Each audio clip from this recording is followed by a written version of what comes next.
Hello friends, जैसा कि आप जानते हैं मेरा यूट्यूब चैनल त्रिपाठी एकेडमी अर्पित त्रिपाठी में आपका हार्दिक स्वागत एवं अभिनंदन है। आज मैं आप लोगों की क्लास 10 की फिजिक्स पढ़ाने जा रहा हूं। पहला चैप्टर है परावर्तन तथा अपवर्तन, जो है प्रकाश से निर्मित है। तो पहली हेडिंग है प्रकाश। प्रकाश ऊर्जा का वह रूप है जो हमारी आँख में दृष्टि की संवेदना उत्पन्न करती है, पृथ्वी के विभिन्न घटकों को गर्म कर देती है। दूसरी हेडिंग प्रकाश का परावर्तन। प्रकाश का किसी चिकने व चमकदार पृष्ठ से टकराकर उसी माध्यम में वापस लौट आना प्रकाश का परावर्तन कहलाता है। देखिए परावर्तन के नियम। पहला नियम है आपतन कोण और परावर्तन कोण सदैव बराबर होते हैं। दूसरा, आपतित किरण, परावर्तित किरण व अभिलंब तीनों एक ही तल में स्थित होते हैं। चौथा, दर्पण। यदि किसी चिकने तल पर कलई या पालिश करके चमकदार बना दिया जाए तो वह परावर्तन तल दर्पण कहलाता है। गोलीय दर्पण। जब कोई दर्पण किसी गोलीय कोश का भाग होता है तो उसे गोलीय दर्पण कहते हैं। गोलीय दर्पण के प्रकार। पहला अवतल दर्पण, दूसरा उत्तल दर्पण। तो पहला देखिए अवतल दर्पण। देखिए अवतल दर्पण। यदि खोखले गोले के कटे हुए एक भाग में से उसके ऊपरी या उत्तल हुए भाग पर कलई कर दी जाती है उसे अवतल दर्पण कहते हैं। दूसरा उत्तल दर्पण। यदि खोखले गोले के कटे हुए एक भाग में से उसके धंसे अवतल भाग पर कलई कर दी जाती है उसे उत्तल दर्पण कहते हैं। आगे देखिए गोलीय दर्पण से संबंधित प्रमुख पद। वक्रता केंद्र को C से प्रदर्शित करते हैं। ध्रुव को P से मुख्य अक्ष होता है। वक्रता त्रिज्या को R से मुख्य फोकस, फोकस दूरी F, फोकस तल। हम इसी सब के बारे में चर्चा करेंगे। तो आठवां देखिए गोलीय दर्पण की फोकस दूरी।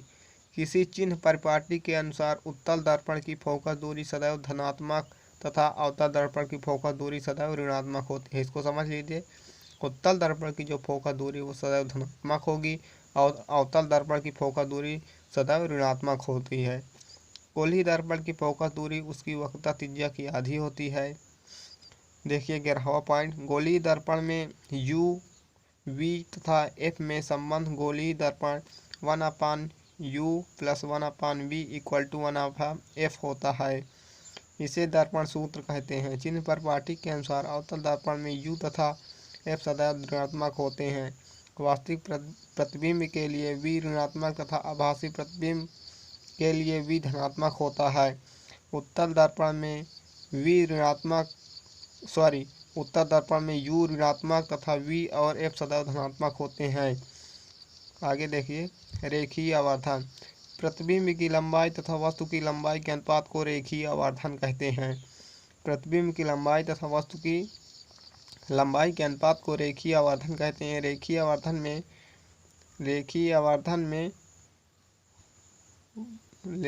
आवर्धन में ये देखिए लिखा हुआ है फार्मूला। वस्तु की लंबाई अपन वस्तु की लंबाई। नीचे उसमें लिखा हुआ है यदि आवर्धन m ऋणात्मक है तो प्रतिबिंब वास्तविक होगा तथा m धनात्मक है तो प्रतिबिंब आभासी होगा। देखिए आगे का डेरिवेशन दिया हुआ है। U - V विधि से अवतल दर्पण की फोकस दूरी की गणना है तो सूत्र 1/F = 1/U + 1/V। 1/F = V + UV। ये बराबर हो जाएगा UV/V + U से अवतल दर्पण की फोकस दूरी की गणना करते हैं जहाँ U दर्पण से वस्तु की दूरी है, V दर्पण से प्रतिबिंब की दूरी, F दर्पण की फोकस दूरी है। अब देखिए 13वां संयुग्मी फोकस। गोलीय दर्पण के मुख्य अक्ष पर स्थित ऐसे दो बिंदु जिनमें से एक बिंदु पर स्थित वस्तु का प्रतिबिंब इसके बिंदु पर बनता है तथा इसके बिंदु पर स्थित वस्तु का प्रतिबिंब पहले बिंदु पर बनता है, संयुग्मी फोकस कहलाता है। 14वां देखिए जब वस्तु के किसी एक बिंदु से निकलने वाली बहुत सारी किरणें परावर्तन के पश्चात एक अन्य बिंदु पर मिलती हैं तो इसका बिंदु पहले ही बिंदु का प्रतिबिंब कहलाता है। 15वां देखिए वास्तविक प्रतिबिंब। जब प्रकाश की किरणें परावर्तन के पश्चात प्रतिबिंब बिंदु पर वास्तव में मिलती हैं जो बनने वाला प्रतिबिंब वास्तविक प्रतिबिंब होता है। यह अधिकतर उल्टा बनता है और पर्दे पर प्राप्त किया जा सकता है। 16वां देखिए आभासी प्रतिबिंब। जब प्रकाश की किरणें परावर्तन के पश्चात मिलती हैं या प्रतीत होती हैं, वे वास्तव में नहीं मिलती, तो बनने वाला प्रतिबिंब आभासी होता है। यह अधिकतर सीधा बनता है और पर्दे पर प्राप्त नहीं किया जा सकता है। अब देखिए वक्रता त्रिज्या किसे कहते हैं।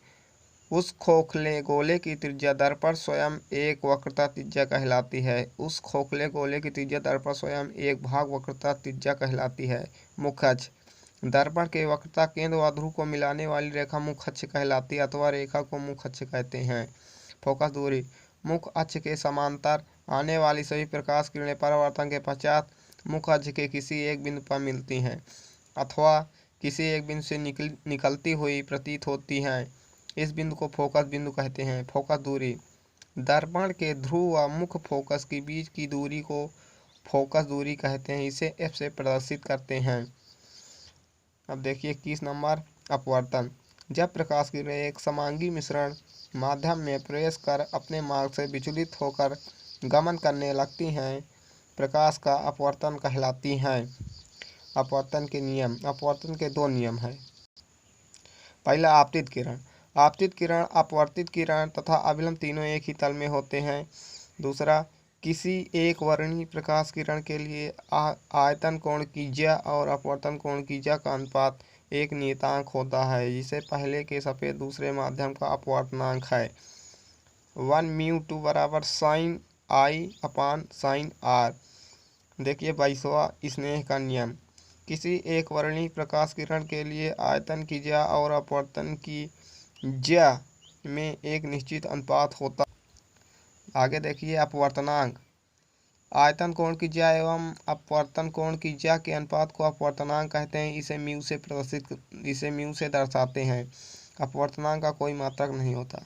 24 नंबर देखिए प्रकाश किरणों की उत्क्रमणीयता। प्रकाश की किरणें जिस मार्ग से होकर जाती हैं, स्थिति पलट जाने पर वे उसी मार्ग में वापस लौट आती हैं। प्रकाश की किरणें जिस मार्ग से जाती हैं, स्थिति पलट जाने पर वे इसी मार्ग से वापस लौट आती हैं। 1μg equal to a equal to 1/g/a। समांतर पार्श्व वाले कई माध्यमों से गुजरने पर प्रकाश का अपवर्तन a/w गुणे w/g गुणे g/a। अब देखिए अगला है कांच के गुटके का अपवर्तनांक a/g sine l upon sine r। हवा में लम्ब, कांच में लम्ब। 26 नंबर देखिए पूर्ण आंतरिक। सघन माध्यम में आयतन कोण का मान क्रांतिक कोण का मान अधिक हो जाने पर प्रकाश अपवर्तन न होकर प्रकाश का पूर्ण परावर्तन सघन माध्यम में हो जाता है। इस धारणा को पूर्ण आंतरिक परावर्तन कहते हैं।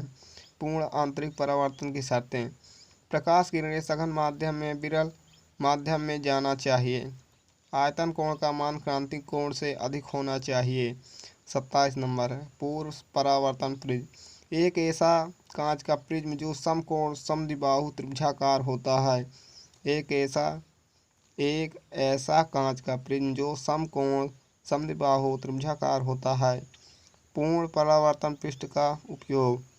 90 अंश विचलन के लिए पेरी कोण 180 अंश विचलन के लिए बाइनोकुलर में। तीसरा है ऊर्ध्वशीर्षकारी प्रिज्म की भांति बाइनोकुल में किया जाता है। अब देखिए प्रकाशिक तन।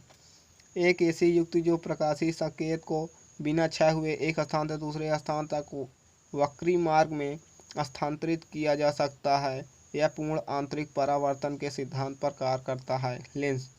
दो वक्री तलों से घिरे पारदर्शी माध्यम को लेंस कहते हैं। दो वक्री तलों से घिरे पारदर्शी माध्यम को लेंस कहते हैं, जिसका एक तल गोलीय व दूसरा तल गोलीय तो या समतल होता है। देखिए लेंस के प्रकार। पहला उत्तल लेंस जिसे अभिसारी लेंस कहते हैं। दूसरा अवतल लेंस जिसे अपसारी लेंस कहते हैं। पहला देखिए उत्तल लेंस। यह बीच में मोटा तथा किनारों में पतला होता है। उत्तल लेंस जो होता है यह बीच में मोटा तथा किनारों में पतला होता है। यह प्रकाश किरणों को अभिसारित करता है। दूसरा अवतल लेंस। अवतल लेंस में देखिए यह बीच में पतला तथा किनारे मोटा होता है, यह प्रकाश किरणों को अपसारित करता है। लेंस की फोकस दूरी, तीसरी हेडिंग है। लेंस के मुख्य फोकस तथा प्रकाश केंद्र के बीच की दूरी को लेंस की फोकस दूरी कहते हैं। लेंस के मुख्य फोकस तथा प्रकाश केंद्र की दूरी को लेंस की फोकस दूरी कहते हैं। लेंस की मुख्य अक्ष। लेंस के दोनों गोलीय तलों के वक्रता केंद्रों को मिलाने वाली रेखा को लेंस की मुख्य अक्ष कहते हैं। लेंस का प्रकाशीय केंद्र। लेंस के मुख्य अक्ष पर स्थित बिंदु जिससे गुजरने वाली प्रकाश किरणें अपवर्तन के पश्चात आपतित किरण की दिशा में ही निर्गमित होती हैं, लेंस का प्रकाशीय केंद्र कहलाता है। आगे देखिए अब लेंस का फोकस। लेंस दो वक्री तलों से बना होता है, अतः लेंस के दो फोकस होते हैं। लेंस सूत्र बराबर 1/u - 1/v बराबर 1/f। अपवर्तन के उदाहरण: जल में डूबी हुई सीधी छड़ मुड़ी हुई दिखाई देना, पानी में पड़ा सिक्का सतह से उठा दिखाई देना, तालाब का कम गहरा दिखाई देना, तारों का टिमटिमाना। पूर्ण आंतरिक परावर्तन के उदाहरण: हीरे का चमकना, मरीचिका, जल में बने वायु के बुलबुले का चमकना, जल मरीचिका। नोट पॉइंट देखिए। पहला, समांतर आपतित किरण उत्तल लेंस से अपवर्तित होकर फोकस से गुजरती हैं तथा अवतल लेंस से अपवर्तित होकर फोकस से आती जाती हैं, फोकस से आती प्रतीत होती हैं। इसको फिर समझिए। समांतर आपतित किरण उत्तल लेंस से अपवर्तित होकर फोकस से गुजरती हैं तथा अवतल लेंस से अपवर्तित होकर फोकस से आती प्रतीत होती हैं। दूसरा पॉइंट देखिए। प्रकाशिक पिंड से गुजरने वाली प्रकाश किरण लेंस से अपवर्तन के पश्चात उसी दिशा में बिना किसी विचलन के चली जाती हैं। प्रकाशिक पिंड से गुजरने वाली प्रकाश किरण लेंस से अपवर्तन के पश्चात उसी दिशा में बिना किसी विचलन के चली जाती हैं। तीसरा, उत्तल लेंस के फोकस से आती किरण या अवतल लेंस के फोकस पर एकत्रित प्रतीत होने वाली किरण अपवर्तन के पश्चात मुख्य अक्ष के समांतर होती हैं। 36 नंबर देखिए। हम वाहिनियों में उत्तल दर्पण को पश्च दृश्य दर्पण के रूप में वरीयता क्यों देते हैं? क्वेश्चन है, जिसको समझिए। वाहिनियों में उत्तल दर्पण को पश्च दृश्य दर्पण के रूप में वरीयता देने के निम्न कारण है जो आगे। पहला, यह सदैव सीधा एवं छोटा प्रतिबिंब बनाते हैं। इनका दृष्टि क्षेत्र बहुत अधिक होता है क्योंकि ये बाहर की ओर वक्री होते हैं। तीसरा, अतः समतल दर्पण की तुलना में उत्तल दर्पण ड्राइवर को अपने पीछे के बहुत बड़े क्षेत्र को देखने में सहायता मिलती है। 37 नंबर देखिए। प्रकाश किरण जब वायु में जल से गमन करती हैं तो अभिलंब की ओर झुकती हैं क्योंकि चालक वायु की तुलना में सघन माध्यम अर्थात प्रकाश की किरणें विरल से सघन माध्यम में प्रवेश करने पर अभिलंब की ओर झुकती हैं। 38, हीरे का अपवर्तनांक 2.42 है। इस कथन का अभिप्राय क्या है? देखिए इसको फिर से। हीरे का अपवर्तनांक 2.42 है, तो इस कथन का अभिप्राय क्या है? तो इसको देखिए। हीरे का अपवर्तनांक 2.42 है। इस कथन का अभिप्राय यह है कि वायु एवं निर्वात का अनुपात और हीरे में प्रकाश की चाल का अनुपात 2.42 के बराबर है। दूसरे शब्दों में हीरे में प्रकाश की चाल उसकी निर्वात में चाल की 2.42 गुना कम हो जाती है। हाँ तो दोस्तों, ये है आप लोगों का कक्षा 10 की फिजिक्स का चैप्टर चल रहा है पहला प्रकाश। ये पूरी NCERT बेस बुक का है। आप लोग इसको पूरा नोट करते जाइए, वेरी इंपॉर्टेंट चैप्टर। आगे देखिए। हाँ तो दोस्तों आगे देखिए। इसमें मानव नेत्र, यह मांसपेशियों की बनी लगभग 2.5 सेंटीमीटर व्यास वाली नेत्र गोलक की सहायता से संचालित होती है। दूसरा, मानव नेत्र के भाग। मानव नेत्र के प्रमुख भाग: दृष्टिपटल, कार्निया, आइरिस, पुतली, नेत्र लेंस, रेटिना, जलीय द्रव, कचाप द्रव। तो देखिए अब रेटिना की हेडिंग है। यह प्रकाश सुग्रामी झिल्ली नुमा संरचना होती है। इसमें शंकु एवं शलाका तंत्रिकाएं उपस्थित होती हैं। इसमें शंकु प्रकाश के रंग के प्रति तथा शलाका प्रकाश की तीव्रता के लिए सुगामी होती है। चौथा देखिए, नेत्र की समंजन क्षमता। मानव नेत्र द्वारा विभिन्न दूरियों पर स्थित वस्तुओं के प्रतिबिंब रेटिना पर बनने की क्षमता को नेत्र की समंजन क्षमता कहते हैं। मानव नेत्र द्वारा विभिन्न दूरियों पर स्थित वस्तुओं के प्रतिबिंब रेटिना पर बनने की क्षमता को नेत्र की समंजन क्षमता कहते हैं। अब देखिए 5वीं हेडिंग है पश्चाभिपेशियाँ। पश्चाभिपेशियों की शिथिल होने पर लेंस पतला हो जाता है, वह फोकस दूरी बढ़ जाती है और हम दूर की वस्तुओं को स्पष्ट देखने में समर्थ हो जाते हैं। जब हम निकट की वस्तुओं को देखते हैं तब पश्चाभिपेशियाँ सिकुड़ जाती हैं और लेंस मोटा हो जाता है तथा इसकी फोकस दूरी घट जाती है। छठवां देखिए मोतियाबिंद। कभी कभी अधिक आयु के कुछ व्यक्तियों के नेत्र का क्रिस्टलीय लेंस दुधिया तथा धुंधला हो जाता है। इस स्थिति को मोतियाबिंद कहते हैं। इसके कारण नेत्र की दृष्टि में कमी या पूर्ण रूप से दृष्टि क्षय हो जाता है। मोतियाबिंद की सरल चिकित्सा के बाद दृष्टि का वापस लौटाना संभव होता है। अगला देखिए निकट बिंदु। वह न्यूनतम दूरी जिस पर रखी कोई वस्तु बिना किसी तनाव के अत्यधिक स्पष्ट देखी जा सकती है उसे सुस्पष्ट दर्शन की अल्पतम दूरी कहते हैं। इसे नेत्र का निकटतम बिंदु भी कहते हैं।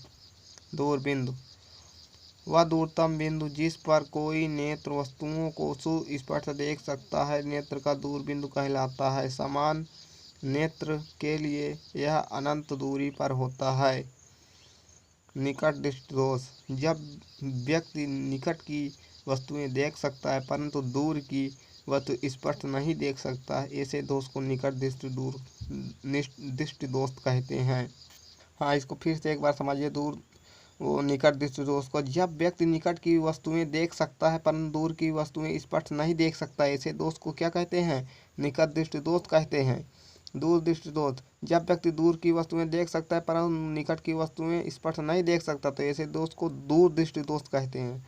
अब देखिए जरा दृष्टि दोष। जब व्यक्ति निकट एवं दूर दोनों की वस्तुओं को स्पष्ट नहीं देख सकता, तो ऐसे दोष को जरा दृष्टि दोष कहते हैं। यह वृद्ध व्यक्तियों में पाया जाता है। दृष्टि वैषम्य। जब व्यक्ति सामान्य दूरी पर स्थित क्षैतिज तथा ऊर्ध्वाधर रेखाओं को एक साथ स्पष्ट नहीं देख सकता है, तो ऐसे दोष को दृष्टि वैषम्य कहते हैं। दृष्टि परास। परास का मतलब होता है दूरी। किसी नेत्र के लिए निकट एवं दूर बिंदु के मध्य दूरी को दृष्टि परास कहते हैं। Photography camera. वह प्रकाशिक यंत्र जिसके द्वारा किसी वस्तु का अस्थायी प्रतिबिंब फोटोग्राफी फिल्म पर प्राप्त किया जाता है। वह प्रकाशिक यंत्र जिसके द्वारा किसी वस्तु का अस्थायी प्रतिबिंब फोटोग्राफी फिल्म पर प्राप्त किया जाता है। कैमरे के भाग। कैमरे के प्रमुख भाग। प्रकाशरोधी box, lens, diaphragm, photography film, shutter. विचलन कोण। आपतित किरण की दशा, आपतित किरण की दिशा तथा निर्गत किरण की दिशा के बीच लगने वाले कोण को विचलन कोण कहते हैं। आपतित किरण की दिशा तथा निर्गत किरण की दिशा के बीच लगने वाले कोण को विचलन कोण कहते हैं। 70 नंबर देखिए विद्युत धारा। दो आवेशित चालकों को सुचालक तार द्वारा जोड़ने पर आवेश उच्च विभव वाले चालक से निम्न विभव वाले चालक की ओर प्रवाहित होने लगता है। इस प्रकार के आवेश प्रवाह को विद्युत धारा कहते हैं। 18 नंबर देखिए एकांक आवेश। एक कूलाम वह आवेश है जो अपने ही बराबर एवं सजातीय आवेश से हवा या निर्वात में 1 मीटर की दूरी पर रखने पर उस पर 9 × 10⁹ न्यूटन प्रतिकर्षण बल आरोपित करता है। 19 नंबर देखिए विद्युत क्षेत्र। किसी विद्युत आवेश अथवा आवेश समुदाय के चारों ओर का वह क्षेत्र जहाँ विद्युत प्रवाह अनुभव किया जा सके विद्युत क्षेत्र कहलाता है। विद्युत विभव। किसी आवेशित वस्तु का विभव, विद्युत विभव उसकी वह विद्युतीय अवस्था है जो यह दर्शाती है कि उस वस्तु को अन्य वस्तुओं के विद्युतीय संपर्क में रखने पर आवेशों के प्रवाह की दिशा कौन सी होगी। विभव का मात्रक वोल्ट। विभवांतर। दो बिंदुओं के बीच विभवांतर एकांक धन आवेश को एक बिंदु से दूसरे बिंदु तक लाने में किए गए कार्य के बराबर होता है। विभवांतर का मात्रक जूल प्रति किलोग्राम या वोल्ट है। विद्युत धारा सामर्थ्य, एक सेकंड में प्रवाहित विद्युत आवेश की मात्रा को विद्युत धारा की सामर्थ्य कहते हैं। फिर से देखिए, विद्युत धारा सामर्थ्य, एक सेकंड में प्रवाहित विद्युत आवेश की मात्रा को विद्युत धारा की सामर्थ्य कहते हैं। देखिए अगली हेडिंग एम्पियर। यदि किसी विद्युत परिपथ में किसी बिंदु से एक सेकंड में प्रवाहित इलेक्ट्रॉनों की संख्या 6.25 × 10⁻18 होती है, तब परिपथ में विद्युत धारा 1 एम्पियर होती है। विद्युत प्रतिरोध, किसी चालक का विद्युत प्रतिरोध उसके सिरों पर आरोपित विभवांतर V तथा उसमें बहने वाली धारा I के अनुपात के बराबर होता है। प्रतिरोध का मात्रक ओम होता है। ओम, यदि किसी चालक के सिरों पर 1 वोल्ट विभवांतर लगाने पर चालक में 1 एम्पीयर धारा बहने लगे तो उसका प्रतिरोध 1 ओम होता है। ओम का नियम, किसी बंद परिपथ में संयोजित चालक जिसकी भौतिक परिस्थितियां अपवर्तित रहती हो में विद्युत धारा प्रवाहित की जाए तो उसके सिरों के मध्य विभवांतर और प्रवाहित विद्युत धारा की सामर्थ्य में एक निश्चित अनुपात होता है, जिसे चालक का प्रतिरोध कहते हैं। यदि चालक में सिरों के मध्य विभवांतर V और प्रवाहित विद्युत धारा की सामर्थ्य I हो तो विद्युत धारा के मुख्यतः 3 प्रवाह होते हैं: ऊष्मीय प्रवाह, रासायनिक प्रवाह और चुंबकीय प्रवाह।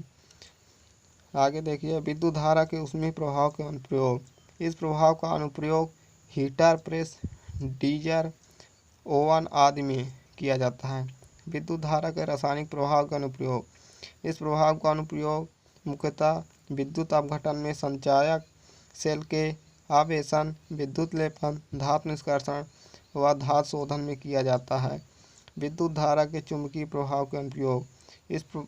इस प्रभाव का अनुप्रयोग पंखा, आटा चक्की, रेल इंजन, मिक्सी इंजन, विद्युत घंटी, टेलीफोन एवं बड़ी बड़ी मशीनों को चलाने में किया जाता है। घरेलू विद्युत, घरों में 220 वोल्ट की प्रत्यावर्ती धारा जिसकी आवृत्ति 50 हर्ट्ज होती है। प्रतिरोधों का श्रेणीक्रम संयोजन। इस प्रकार के संयोजन में सभी प्रतिरोधों की बहने वाली धारा एक समान होती है, लेकिन अलग अलग प्रतिरोधों के सिरों पर विभवांतर अलग अलग होता है। संयोजनों का कुल प्रतिरोध सभी जोड़े गए प्रतिरोधों के योग के बराबर होता है। 34 नंबर, प्रतिरोधों का समांतर क्रम संयोजन। इस प्रकार के संयोजन में प्रत्येक प्रतिरोध के सिरों के मध्य विभवांतर समान होता है, लेकिन अलग अलग प्रवाहित धारा अलग अलग होती है। किसी प्रतिरोध में प्रवाहित विद्युत धारा उसके प्रतिरोध के व्युत्क्रमानुपाती होती है। संयोजन के तुल्य प्रतिरोध का व्युत्क्रम पृथक पृथक प्रतिरोधों को व्युत्क्रमों का योग के बराबर होता है।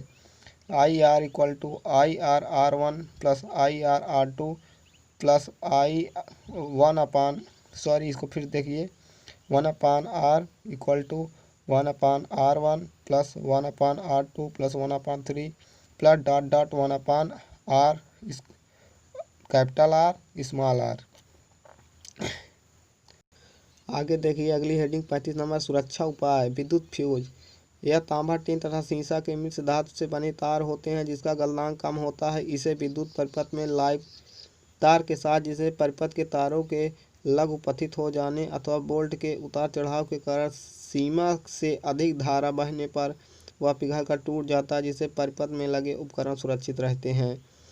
पहला है इसका, देखिए, किसी प्रतिरोधक क्षयित अथवा उपयुक्त ऊर्जा इस प्रकार व्यक्त किया जाता है: W = V = I = T। आगे दूसरा विद्युत शक्ति का मात्रक वाट है। जब 1 एम्पीयर विद्युत धारा 1 वोल्ट विभवांतर प्रवाहित होती है तो परिपथ में उपमुक्त शक्ति 1 वाट होती है। तीसरा है विद्युत ऊर्जा का व्यापारिक मात्रक किलोवाट प्रति घंटा है। 1 किलोवाट बराबर 36 लाख जूल होता है। 36 नंबर देखिए, विद्युत परिपथ। विद्युत स्रोत के विभिन्न घटकों से होकर विद्युत धारा के बहने के परिपथ को विद्युत परिपथ कहते हैं। इसके प्रमुख घटक हैं विद्युत स्रोत, बैटरी या सेल, दूसरा चालक, तीसरा प्रतिरोध, चौथा कुंजी पाँचवा दूसरे अनेक उपकरण जो इससे जुड़े होते हैं। 37 नंबर देखिए, इलेक्ट्रॉनों पर आवेश 1.6 × 10⁻⁻19 कूलम। माना 1 कूलम की रचना करने वाले इलेक्ट्रॉनों की संख्या n है, तो n × 1.6 × 10⁻⁻19 = 1 कूलम।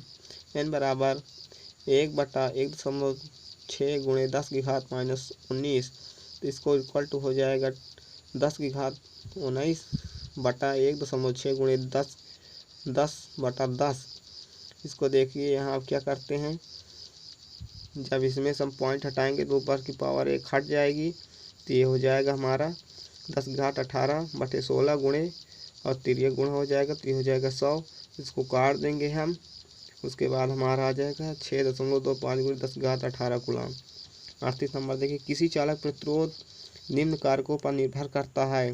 पहला, तार की लंबाई, किसी चालक का प्रतिरोध उसकी लंबाई के समानुपाती होता है। दूसरा, चालक के अनुप्रस्थ काट का क्षेत्रफल, किसी चालक का प्रतिरोध उसके अनुप्रस्थ काट के क्षेत्रफल के व्युत्क्रमानुपाती होता है। तीसरा देखिए, किसी चालक प्रतिरोध उस चालक के पदार्थ की प्रकृति पर निर्भर करता है। 38 नंबर देखिए, मोटे तार में विद्युत धारा आसानी से प्रवाहित होती है, क्योंकि हम जानते हैं कि चालक प्रतिरोध उसके अनुप्रस्थ काट के क्षेत्रफल के व्युत्क्रमानुपाती होता है। अतः मोटे तार का प्रतिरोध कम होता है और यह आसानी से विद्युत धारा प्रवाहित होने देगा। विद्युत चुंबक, जब किसी चालक में विद्युत धारा प्रवाहित की जाती है तो यह चुंबक की भांति व्यवहार करने लगता है, इसे विद्युत चुंबक कहते हैं। एकांक ध्रुव, एकांक ध्रुव वह ध्रुव जो वायु या निर्वात में 1 मीटर की दूरी पर रखे समान ध्रुव को 10 न्यूटन बल से प्रतिकर्षित करता है। 41 नंबर, चुंबकीय क्षेत्र की तीव्रता, चुंबकीय क्षेत्र के किसी बिंदु पर चुंबकीय क्षेत्र की तीव्रता उस बिंदु पर रखे एक कार्बनिक एकांक उत्तरी ध्रुव पर लगने वाले बल के बराबर होती है, जबकि यह माना जाता है कि उस एकांक ध्रुव की उपस्थिति में मूल चुंबकीय क्षेत्र में कोई परिवर्तन नहीं होता है। 42 नंबर, चुंबकीय बल रेखा, चुंबकीय क्षेत्र में चुंबकीय बल रेखा वह वक्र है जिस पर काल्पनिक स्वतंत्र एकांक उत्तरी ध्रुव गमन कर सकता है। दो बल रेखाएं एक दूसरे को कभी भी नहीं काटती हैं। आगे देखिए 43 नंबर, उदासीन बिंदु, वे बिंदु जहां किसी चुंबक का चुंबकीय क्षेत्र पृथ्वी के चुंबकीय क्षेत्र के क्षैतिज घटक के बराबर व विपरीत होता है, उदासीन बिंदु कहते हैं। उदासीन बिंदु पर कंपास सुई रखने पर सुई किसी भी स्थिति में ठहर जाती है। दिक्पात का कोण 44 नंबर है, किसी स्थान पर भौगोलिक याम्योत्तर और चुंबकीय याम्योत्तर के बीच का कोण उस स्थान का दिक्पात कोण कहलाता है। 45 नंबर, नमन कोण, किसी स्थान पर पृथ्वी के चुंबकीय क्षेत्र की परिणामी तीव्रता क्षैतिज से जो कोण बनाती है उसे उस स्थान का नमन कोण कहते हैं। 46 नंबर, चुंबकीय क्षेत्र का मान, पहला किसी चालक में प्रवाहित धारा के मान पर, दूसरा चालक से बिंदु की दूरी पर, तीसरा कुंडली के लपेटों फेरों की संख्या पर निर्भर करता है। चुंबकीय क्षेत्र में किसी धारावाही चालक पर बल। देखिए, हैंस आर्टेट ने प्रयोग द्वारा यह सिद्ध किया कि विद्युत धाराएं चुंबकीय क्षेत्र उत्पन्न करती हैं और चुंबकों पर बल आरोपित करती हैं तथा चुंबकीय सुई से होने वाले विक्षेपण से इनके पास चुंबकीय क्षेत्र की उपस्थिति प्रदर्शित करती है।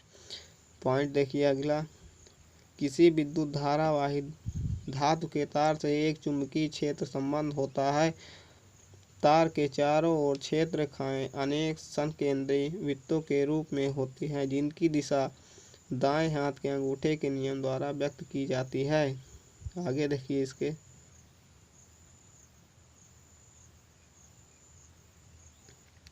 हाँ तो दोस्तों ये था आज का आपका कक्षा 10 वालों का था ये फिजिक्स का पहला चैप्टर प्रकाश। तो सॉरी यार इसमें थोड़ा जुड़ गया, वो चुंबक का चैप्टर था वो भी मैंने पढ़ा दिया है, तो आप लोग उसको भी पढ़ सकते हैं, पढ़िए इसको।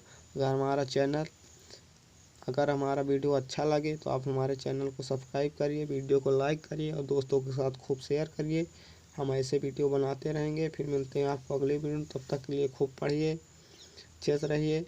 और हमारे चैनल त्रिपाठी एकेडमी अर्पित त्रिपाठी को सब्सक्राइब करिए, लाइक करिए, कमेंट करिए, खूब दबा के शेयर करिए। फिर मिलते हैं अगले वीडियो, तब तक के लिए नमस्कार।